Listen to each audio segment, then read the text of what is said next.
the patient that changed my perspective as a physical therapist and what I really do for people. And you have to hear this episode.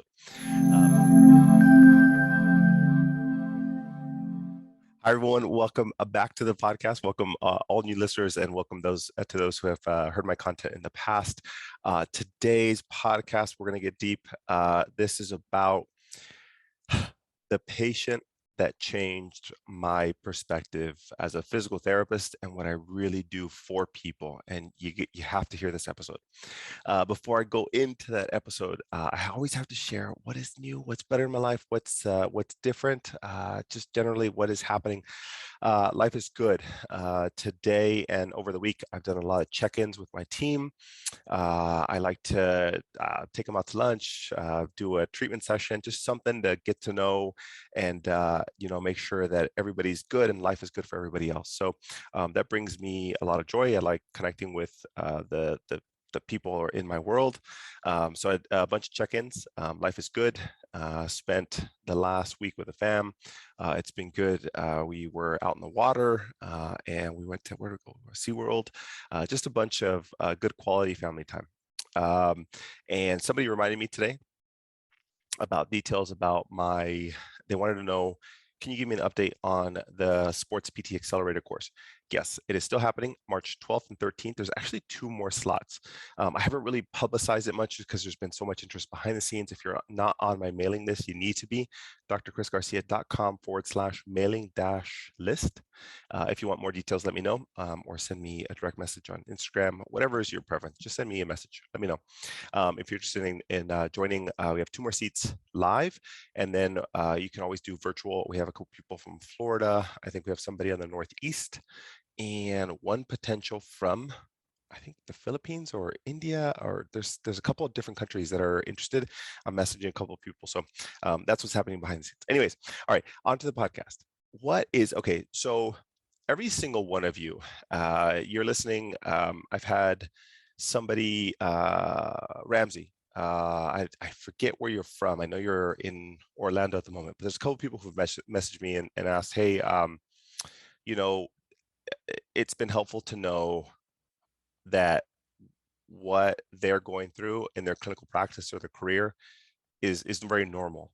And I wanted to share a very deep story about a patient who changed my perspective early in my career. Very fortunate to have him. I think I was only like a year or 2 out. And it actually hit me very hard. And I still remember it to this day. So if you ask me, hey, Chris, what was your most challenging/rewarding patient you've ever worked with, this would be one. And I want to share that story. So this person was a teacher at a local facility. I forget if it was like a high school or community college or whatever it was. And she came in with a frozen shoulder, and she said, Chris, I'd like to get my shoulder range of motion back. And we started talking. And I noticed that there were some scars on her face. And I never really asked the question. And I said, what's the shoulder pain like? What this frozen shoulder? They were their mid-50s, and they were a teacher, and that's all I knew. And every session, I just got to know them a little bit better. Their range started improving, and they could do more, wash their hair, do all these other things. And it took weeks to months to really improve the quality of life, not just the range, but the quality of life. And that to me is my best indicator of my progress. And so over time, I started asking more and more questions. And it turns out that, throughout the sessions, she would mention, yeah, I had surgery. I have a consult with a surgeon. And I was like, oh, for your shoulder? And they would say no. And they would always be very secretive about it. And when people don't explore, they don't like really open up, I don't like to push it. I have to wait till they're ready. And I've learned that over time, that's kind of the best approach with people. You don't really want to go in too deep. And as I figured out more and more, they started finally trusting me. I said, what type of surgeries are you having? And she said, facial surgeries. And I was like, oh, cosmetic, good for you. And then they said, no, it's reconstructive surgery. I said, okay, tell me more. And they said, I won't give you too many details, but they said they had an encounter with somebody who physically they had an altercation with somebody. And I was like, oh, like how long ago? And they said 6, 8 months ago. And I said, oh, no problem. And I said, so what made you work on the shoulder now if you've been going through all these things? They said, because I've had so many doctor's appointments, so many reconstructive surgeries, I haven't had time. Apparently, this person had full range of motion post altercation, but it was painful. And they were going to see the surgeon for their facial reconstruction.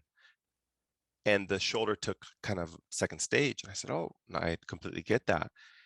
And throughout the session, she finally admitted, she said, Chris, I was in my class after hours, and it was 7 or 8 o'clock at night. And they said very vividly, somebody stepped into my room. It was a male. And they, for no reason, came in and beat me nearly to death. And I didn't even know what to say. I didn't even know what to say, except I'm sorry, right? You're just trying to be empathetic. And they said, no, don't worry about that. She said, but because I was traumatized, I was trying to take care of my face, and I was trying to get my identity back and who I was. And it took me months to finally be okay with coming out with all the reconstruction I was having. And I said, I completely understand. And she said, so the shoulder, frozen shoulder took second priority. And now that I'm getting back, now I'm like finally doing it. Like I'm finally getting my life back. And I said, I completely understand. And as we went through the rehab process, and after she told me that, I finally understood, like, there's shoulder pain and there's frozen shoulders, and then there's something different. And this person, I had to have been no more than 2 years out of practice. And each one of you can think about, you might be nodding in your head right now, wherever you are in the gym or driving or wherever you are, you can kind of nod and you're like, oh, I have that one. I have that unicorn in my corner, and who reminds me of why you signed up for this job. And I think that what made it for me was that at the end of the treatment sessions, right, whenever her treatment ended, we got full range back, right? She was like, oh my gosh, I have full range. I can reach behind my back. I put on my bra. I can wash my hair. I can like care for myself. I don't have to be dependent on anybody else. And she brought me a thank you card. And every one of us, I don't care how old, how many years you've been practicing, that thank you card means the world. Even just me mentioning a thank you card after a patient is discharged or whatever it is makes you just smile, because you go through the motions. Every single one of us goes through the motions, right? We're just going through practice, and we're like, here we go, another knee, another back, another neck, and you get like into this routine. You get into, I don't want to say a rut, but a routine. And so she comes back at the end of it, and she gives me a thank you card. And at the time, wow, I just remember this. She don't tell anybody else, but she gave me a really nice gift card, a really nice gift card to a really nice restaurant, like a high-end restaurant. I'd never been there, never been anywhere. I was straight out of PT school, still trying to pay debt, all this other stuff. And I saw the number. I was like, oh, but that's definitely not why I do this, but I will take that. And she said, Chris, I have to thank you. I was like, this is my job. This is what I do. And she says, no.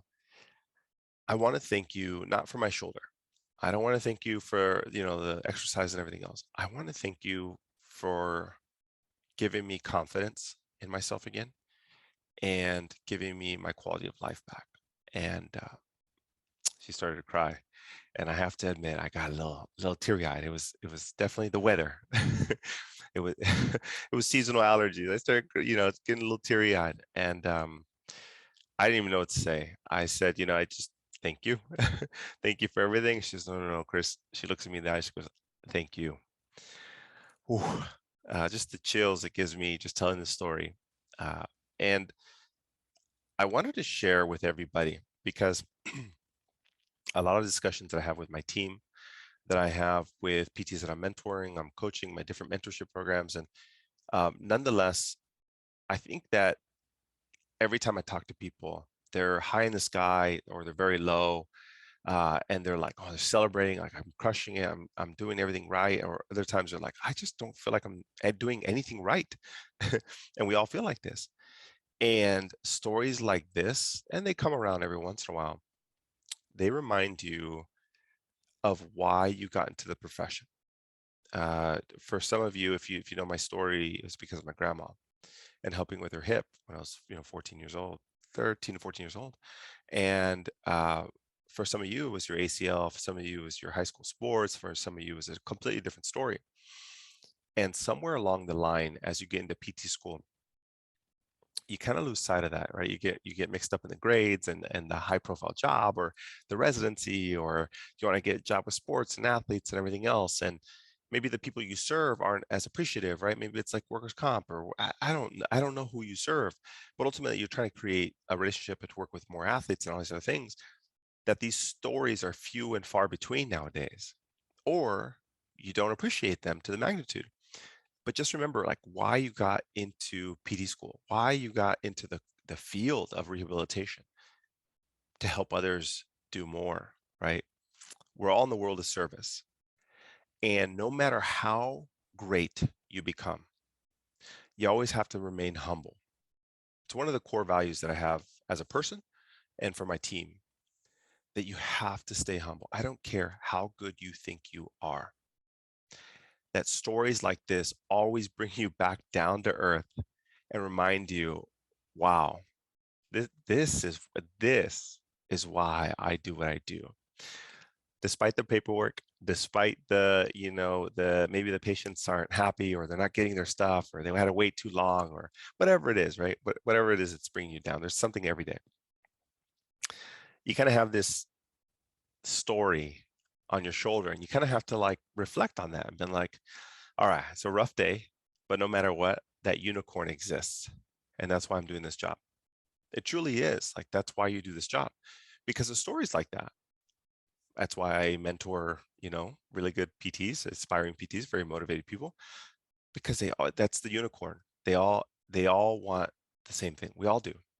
And that's that fulfillment component. We all want fulfillment, right? And stories like this bring you that. And to this day, I have to remind myself, no matter where I am, like, oh, do it for the right reason. Do it for the right reason. That I have this person who, she can care less about the frozen shoulder. She can care less about anything else but her quality of life. She wanted it back.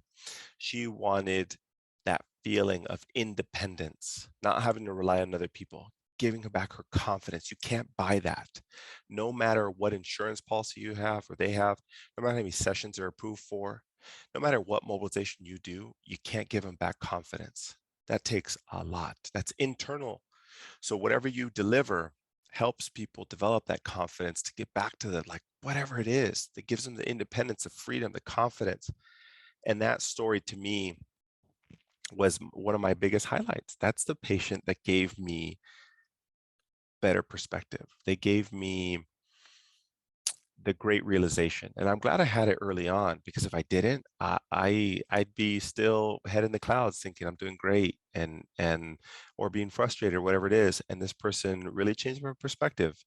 And I have to share that with you. Every one of you has a unicorn. And if you're new in the world of rehab, or maybe you're a PT student and you don't have that unicorn yet, just know when they hit you in the face, don't go looking. They're going to hit you. They're going to do it. And you never know. So you have to treat everybody the same. That's the caveat. You have to treat everybody the same, because you don't know who's going to hit you. So this person, this teacher, was my unicorn. They're the ones I have to think of when I'm frustrated about my skill set, my results. Maybe I'm not feeling the greatest. And each one of you has that. And I have to I have to remind you. I was having a discussion with a PT recently, and they were very frustrated about their skill set, and they just felt like they couldn't get people better. And they're frustrated with their career and their professional development, and they want more athletes. They want to become a director. They want to do all these other things. It's okay. Where's your unicorn? Where's your touch of reality? Hold on, right? You're doing this for the right reasons. Everything else is secondary. You got to have that fulfillment behind the scenes. If you don't, I don't know why you're working, right? Like you're just doing it to do it. And I don't think any of us want that. So every one of you has a unicorn. Remember that. And if you don't, you'll see it, you'll feel it. And we do it for those reasons. So this person really did a number on me, and I wanted to share. It's a true story. 2 years out, 1 to 2 years out, and really gave me perspective. And having a conversation with the PT made me realize this is real. This is why I do it. And each one of you has a different story. So I hope you find that opportunity to become centered wherever you are. Don't get too far ahead. You can learn all the techniques you want. I don't care. But ultimately, if you're not centered, you're not grounded, it's very difficult to add layers on top of that. And for those of you who've ever questioned if you're in the right profession, if you're aspiring for something that's not possible, if you're working with people you don't love, these are the things that center you. So for whatever it is, whatever that brings you, just know it's real. I still go through it. I question my professional development, my career regularly, but that's just my nature. And if you've been on my podcast, you understand. I'm very OCD and a perfectionist. For that reason, I constantly do this. So wherever you are in your career, and I hope that helps. For those of you who are interested, I have a lot of people who are inquiring about the virtual and in-person option at my Sports PT Accelerator. What are the topics? Chris, what are you covering? What are you doing? I am doing a ton of acute injury management. So I've broken it down into 3 main compartments. So 3 main topics. Number 1 is sprains. Number 2 is strains. And then number 3 is it's the acute tissue injury. So like, I would say herniated disc, low back injuries that are not muscular or tendinous. So I've got a couple different things down the pipeline, and it's because of you guys, because of the listeners telling me about what they're struggling with. So off of the conversations, that's what I built the curriculum around. What's the most common type of acute injuries that you might see in an orthopedic setting or a sports setting, or being prepared to manage those people? And there's some high level, kind of principle level management strategies. There is some treatment tips. We're talking about taping and mobilizations and all those things, but ultimately how to manage these people. And if you're not familiar with acute injuries, this is perfect for you. Like even if you're a student, somebody asks, hey, can a student attend? Absolutely. Why? Because you're going to be better prepared. Even though you haven't seen your first one, you'll know how to respond. And I bet you a student who comes to one of these courses will be better prepared to manage acute injury than a 10-year veteran. Why? Because it's just basic principles. The veteran will try and apply chronic pain principles, things that they've learned over time to an acute injury, which is the worst thing you can possibly do. So I'll go over those things. But more than anything else, somebody asked, why would somebody go to this? First and foremost, this is not like a typical educational course. It's more of an experience. I would highly recommend to anybody who's interested, have coffee with me in the morning, hang out, tell me about your professional development, your career. What do you want to do? It's an opportunity to just tell me what questions you have to help you along the way. We'll go through the course. We'll go through some power hour, some maybe happy hour, power hour afterwards, and then just more discussions about strategies, what it is that you need in your professional career. And at this point, we'll be able to we have a great group of people. I haven't launched who's in this course, but there are some heavy hitters. There's some amazing human beings and even better clinicians in this. And we have some other disciplines in that course to kind of share a different perspective. So I'm really excited about that. So if you're interested, send me an email, Dr. Chris at drchrisgarcia.com. If you don't, or you're a little you're hesitant to give me an email, join my mailing list, drchrisgarcia.com/mailing-list. And just jump on that. And if you can't make it, I have some upcoming courses. I haven't released them yet completely that you might be able to, but I would say this one's the best one to start, because I have the second and third retreats set up for the rest of the year. This will kind of kickstart everything going into the second and third, and they're going to be very different topics. So that's what I recommend. All right. So life lessons off of this podcast. What can you take away? Number one, always remember your unicorn. No matter how far you get in your career, it's the reason why, it's the best reason why you got into the profession. Number two, you got to treat everybody the same because you don't know why people are coming to see you. You don't know the story behind it. And it's very easy to get into a routine, but you forget that you're treating a human behind that joint, that knee joint, the neck joint, the shoulder, the whatever it is. There's a human and a story behind that. We all have pain. I have pain. You have pain. But people seek out help because that pain is impacting their ability to do something. So it's never pain that brought them to you. It's a barrier to do something that brought them to you. And they don't have the knowledge or confidence to be able to tackle it on their own. Most people have tried, nowadays, most people have tried YouTube or Google before they get to you. So it's not just everything that you do for them in the clinic and the treatment that you do that's going to impact their life. It's everything else. Don't forget that you're impacting somebody at a higher level beyond the knee joint. There's a story behind that. Figure out that story and it'll make your job that much more rewarding. Don't ever forget that, because then you get stuck. And that's where most people fail and they get bored at work, because they always think that they're just managing pain. And it's much more to that. If you're interested in learning more, come to my retreat. Nonetheless, I will catch you guys on the next episode. I hope you guys are doing amazing, and I will hopefully see you soon in about 3 weeks at my retreat in San Diego. All right, guys, I will see you guys on the next episode. Take care. Bye now.